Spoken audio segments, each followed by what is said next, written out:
तो भाई लोग नमस्कार। इस वीडियो में हम लोग बात करेंगे टेक्नोक्राफ्ट वेंचर्स के आईपीओ के बारे में। एंड बात करने का रीज़न ये है कि भाई आज के दिन जो है ये आईपीओ ओपन होने वाला है, तो इसका फाइनल रीजन क्या होना चाहिए, अप्लाई करें कि एक बार के लिए अवॉइड कर दे, इसी बारे में हम लोग इस वीडियो में बात करने वाले हैं।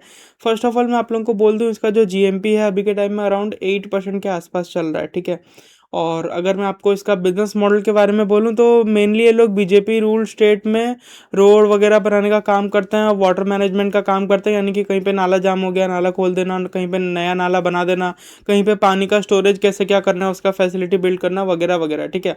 तो बेसिकली ये लोग वही ईपीसी कंपनी है, इंजीनियरिंग प्रोक्योरमेंट वगैरह टाइप की कंपनी है, जो कि गवर्नमेंट के लिए काम करती है। मतलब ऐसा नहीं है कि सिर्फ और सिर्फ गवर्नमेंट के लिए काम करती है, बट इनका जो मेजॉरिटी रेवेन्यू है वो राजस्थान, उत्तर प्रदेश और उत्तराखंड और एक दो ऐसे ही बीजेपी रूल स्टेट से मेजरली आता है, ठीक है। तो सिंपली अगर हम लोग देखें तो बिजनेस मॉडल आप लोग समझ गए होंगे, यही माने रोड ब्रिज बनाना और वाटर मैनेजमेंट वगैरह करना। यहाँ पे आपको एक बार मैं डिटेल में भी दिखा देता हूँ, ये अर्बन इंफ्रास्ट्रक्चर, पावर डिस्ट्रीब्यूशन, ये सब वही वाटर मैनेजमेंट। तो बेसिकली बहुत ही बेसिक सा बिजनेस है। इस टाइप का हजारों कंपनी मार्केट, हजार ज़्यादा बोल दिया, लेकिन बहुत सारी कंपनी लिस्टेड है। और इसका अगर हम लोग वैल्यूएशन का बात करें, ऐसी कंपनीज को आप प्राइस अर्निंग रेशियो पे आंक सकते हो, बट स्टिल हम लोग अलग अलग रेशियोज पे भी इसको आंक लेंगे, कोई ऐसा प्रॉब्लम नहीं है। तो अगर आप देखोगे तो प्राइस अर्निंग रेशियो के हिसाब से सबसे पहले देख ले तो कंपनी अपना आईपीओ 19 का पी रेशियो में ला रही है। मतलब इन लोग को पता है कि हम लोग का औकात ज़्यादा महंगा लाने का नहीं है, ये लोग पहले ही सस्ता कर दिया आईपीओ को।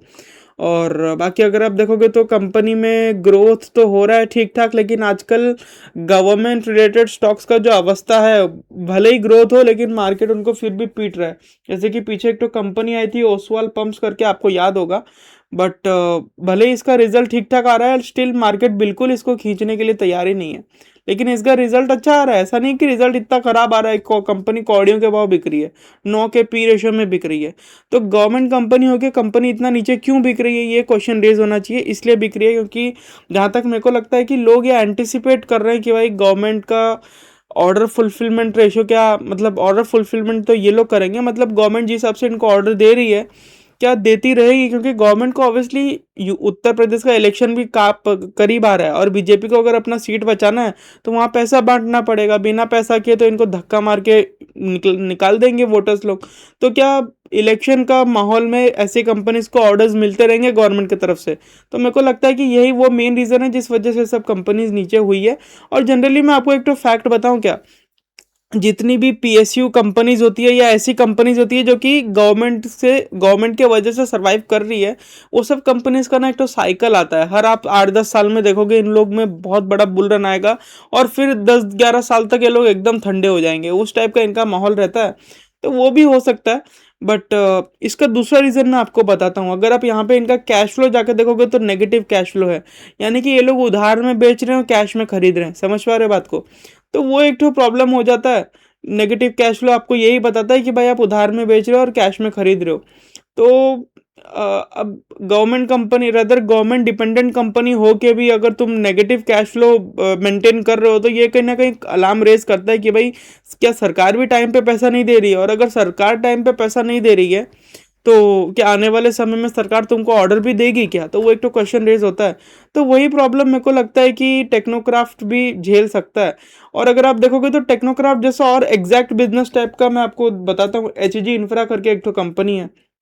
इसका और टेक्नोक्राफ्ट का बिजनेस ऑलमोस्ट ऑलमोस्ट तो क्या, पूरा सेम ही आप समझ लो, मतलब 80 to 90% सेम है। और ये कंपनी का आप अवस्था देख सकते हो, 13 के पी रेशियो में, 3.5 का मार्केट कैप टू सेल्स, पूरा पिटाई हुआ है। ऊपर से धूम धड़क्का स्टॉक 70% डाउन है भाई। 1600 का स्टॉक अभी 500 का मिल रहा है, ऑलमोस्ट 65-70% के आसपास डाउन हो गया। कौड़ियों के भाव बिक रहा है कंपनी, और क्या बोलेंगे आपको। और इसी टाइप का एक और बिजनेस है केएनआर कंस्ट्रक्शन करके, मतलब ये टेक्नोक्राफ्ट टाइप का बिजनेस का बात कर रहा हूँ मैं। ये भी वही केएनआर, अगर आप देखोगे तो इनका भी बिजनेस मॉडल ही, इनका तो ऑलमोस्ट 100% ही सेम है टेक्नोक्राफ्ट का, और इनका पूरा 100% आप बोल सकते हो। 9 का पी रेशियो पे बिक रहा है, 43% का भाईजाब का नेगेटिव सेल ग्रोथ हो गया है। हालांकि अभी थोड़ा रिकवरी आया है, बट ये कंपनी भी ऊपर से 70-80% के आसपास डाउन थी। मार्केट कैप टू सेल्स 1.47 का। तो ये सब कहीं ना कहीं रिस्क फैक्टर्स है। और एक बार हम इसको देख लें तो कंपनी का एबिट्टा भी बहुत कम है यार। मतलब मात्र अगर आप देखोगे तो 15-20% के आसपास का इनका एबिट्टा है। और प्रॉफिट आफ्टर टैक्स भी बहुत ज़्यादा है यार, इतना हाई प्रॉफिट आफ्टर टैक्स, ये तो सोचने वाला बात है। अगर आप केनर कंस्ट्रक्शन को देखोगे तो इनका एबिटा आप देखिए, इनका भी 24% ही, ऑलमोस्ट सेम एज टेक्नोक्राफ्ट।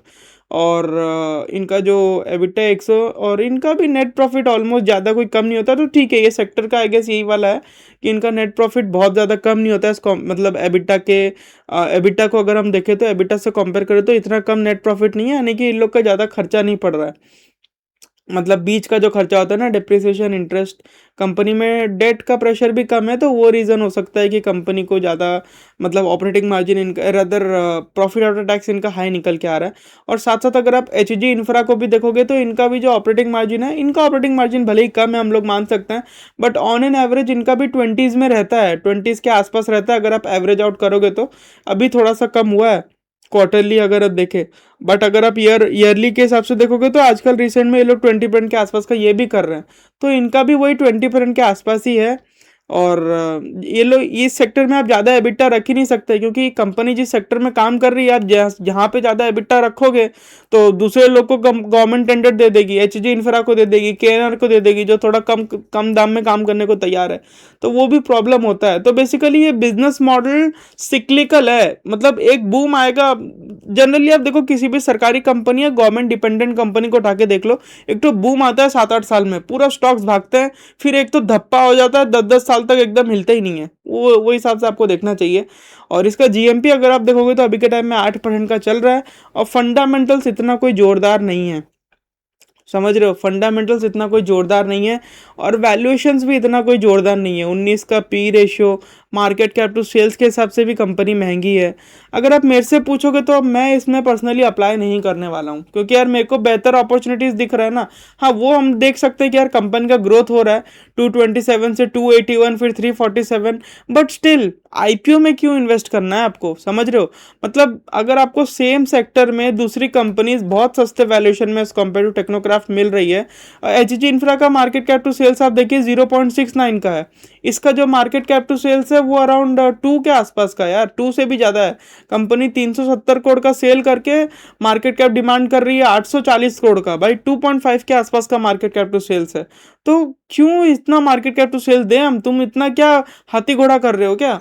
और उसके बाद आप अगर इसको देखोगे केएनआर कंस्ट्रक्शन को, तो इसका मार्केट कैप टू सेल्स भले ही थोड़ा हाई है, बट स्टिल यार इतना हाथी घोड़ा मार्केट कैप हम तुमको क्यों दें, समझ रहे हो, तुमको हम 2.5 का मार्केट कैप टू सेल्स क्यों दें। तो वो सबसे इंपॉर्टेंट क्वेश्चन एक तो रेज होता है।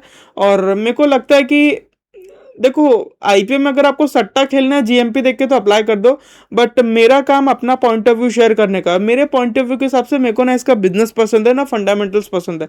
फंडामेंटल्स क्यों नहीं पसंद है उसका लॉजिक मैं आपको पूरा बता दिया हूँ। और बाकी तो सब ठीक है यार, अब मैं क्या बोलूँ, ये सब कंपनी का समय आएगा। और यहीं पे अगर ना मैं आपको एक बात बोलूँ, जैसे कि पीछे केएनआर कंस्ट्रक्शन पूरा आसमान में था, केएनआर कंस्ट्रक्शन को अगर आप देखोगे तो 300 रुपये का था, अगर केएनआर कंस्ट्रक्शन अभी के टाइम में मात्र 388 का ऑल टाइम आया था, अगर ये स्टॉक कम से कम भी 250 रुपये के आसपास भी होता ना, या फिर आप एच जी इंफ्रा का बात कर लो, जैसे कि यहाँ पे हमारा एच जी इंफ्रा है, ये अभी 500 रुपये का है, अगर ये स्टॉक 1000 रुपये के पास भी होता ना, इसका ऑल टाइम हाई वैसे मैं बोल दूँ 1600-1700 का था, अगर ये 1000 रुपये का भी होता तब भी मैं आपको बोलता कि हाँ भाई अप्लाई कर दो, क्यों, क्योंकि तब इन दोनों का वैल्यूएशन कंपेरेबल हो जाता टू टेक्नोक्राफ्ट। बट अभी जिस माहौल में है ये दोनों कंपनी तो फार मोर चीपर है। और दूसरा भी आपको मैं ऑप्शन दिखा देता हूँ, एक तो एनवायरो इंफ्रा करके कंपनी आया था, वो कंपनी का भी पिटाई भयंकर हिसाब से हुआ है। अगर आप एनवायरो इंफ्रा को देखोगे, हालांकि अभी थोड़ा इसमें रिकवरी आया है तो स्टॉक चला है, लेकिन इसको भी आप देख लो यार, ये कंपनी हालांकि बहुत ही एक्स्ट्राऑर्डिनरी टाइप की कंपनी थी जब इसका आईपीओ आया था। अभी तो ऑपरेटिंग मार्जिन भी कंपनी सही से मेंटेन कर रही है, ग्रोथ भी ठीक ठाक ही है। तो ये क्योंकि फोकस्ड कंपनी है, यानी कि इन लोग का एक पर्टिकुलर सेक्टर के ऊपर ही ज़्यादा फोकस रहता है, तो उस वजह से शायद से मार्केट ये सोच के चल रहा है कि वाटर मैनेजमेंट में तो गवर्नमेंट ध्यान देगी, तो इनको अलग वैल्यूएशन मिल रहा है। बट आप इससे कंपेयर नहीं कर सकते टेक्नोक्राफ्ट को, क्यों, क्योंकि ये लोग हाईवे मतलब एनवायरो वाले हाईवे वगैरह नहीं बनाते, बल्कि टेक्नोक्राफ्ट हाईवे बनाते हैं, वाटर मैनेजमेंट करते हैं।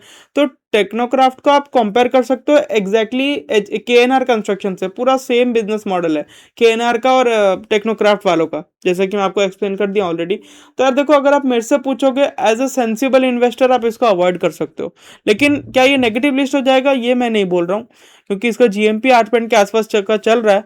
मेरे को जहाँ तक लगता है कि अगर ये नेगेटिव लिस्ट हुआ तो 5 से 8 पॉइंट नेगेटिव भी लिस्ट हो सकता है, ठीक है।